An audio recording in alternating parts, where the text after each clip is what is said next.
PR পদ্ধতিতে উচ্চকক্ষের বিষয়ে ঐক্য ছাড়া জাতীয় সনদে এনসিপি সই করবে না বলে জানিয়েছেন দলটির আহ্বায়ক নাহিদ ইসলাম।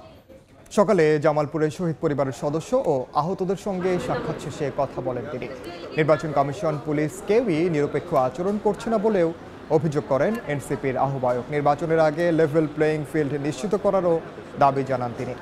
এ সময় লুৎফুজ্জামান বাবরকে নিয়ে নাসির উদ্দিন পাটোয়ারির বক্তব্যে বিএনপি প্রতিবাদ করতে পারে বলে মন্তব্য করেন নাহিদ ইসলাম।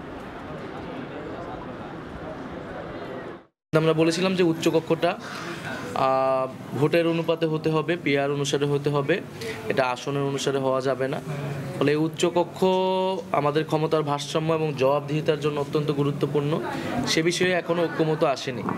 তো সেই বিষয়ে ঐক্যমত না আসলে এই জুলাই সনদ স্বাক্ষরিত হবে কি না সেটা নিয়ে আমাদের সন্দেহ আছে। আমাদের জায়গা থেকে আমরা বলেছি যে এই বিষয়ে ঐক্যমত আসার পরে আমরা জুলাই সনদের বিষয়টা বিবেচনা করব। তবে আমরা চাই যে 5ই আগস্টের মধ্যেই জুলাই সনদটা তৈরি হয়ে যাক এবং এটা সর্বদলীয় ঐক্যমতের মাধ্যমে এটা ঘোষিত হোক। দেশ গড়তে এনসিপির জুলাই পদযাত্রা এখন জামালপুরে। এই মুহূর্তে সেখানে আছেন সহকর্মী ওবায়দুল হক, সরাসরি যাচ্ছে তার কাছে। দেশ গড়তে জুলাই পদযাত্রার 28তম দিনে জাতীয় নাগরিক পার্টির পদযাত্রা এখন জামালপুরে। আমি এখন আছি জামালপুর শহরের তমালতলা এলাকায়। এখানে শত শত নেতাকর্মী অপেক্ষা করছেন।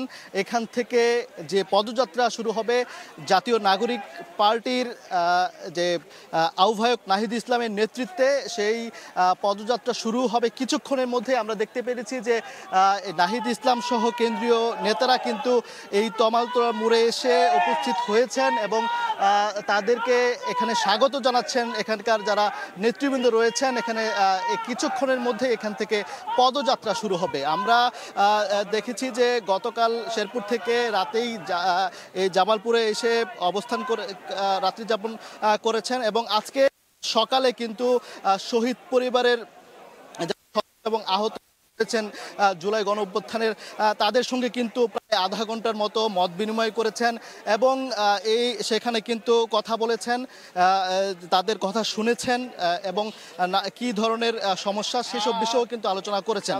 এখান থেকে এই তমালতলা থেকেই কিন্তু এই পদযাত্রা শুরু হবে এবং এই কেন্দ্রীয় নেতাদেরকে স্বাগত জানাতে কিন্তু আমরা দেখতেছি বিভিন্ন শ্রেণী পেশার মানুষ কিন্তু এখানে হাজির হয়েছেন। কেউ কেউ হাজির হয়েছেন যে শাপলা নিয়ে কিন্তু হাজির হয়েছেন, আমরা সেটি দেখতে পাচ্ছি। এবং এখান থেকে আমরা এই মুহূর্তে দেখতে পাচ্ছি যে জাতীয় নাগরিক পার্টির আহ্বায়ক নাহিদ ইসলাম এখন এই গাড়ি থেকে নেমে তারপর নেতাকর্মীদের নিয়ে এখান থেকে পদযাত্রা নিয়ে ফৌজদারি মোড়ে গিয়ে সেখানে পথসভায় অংশ নেবেন এবং সেজন্য কিন্তু এখানে হাজারো নেতাকর্মী এখানে অপেক্ষা করছেন এবং অবস্থান করছেন।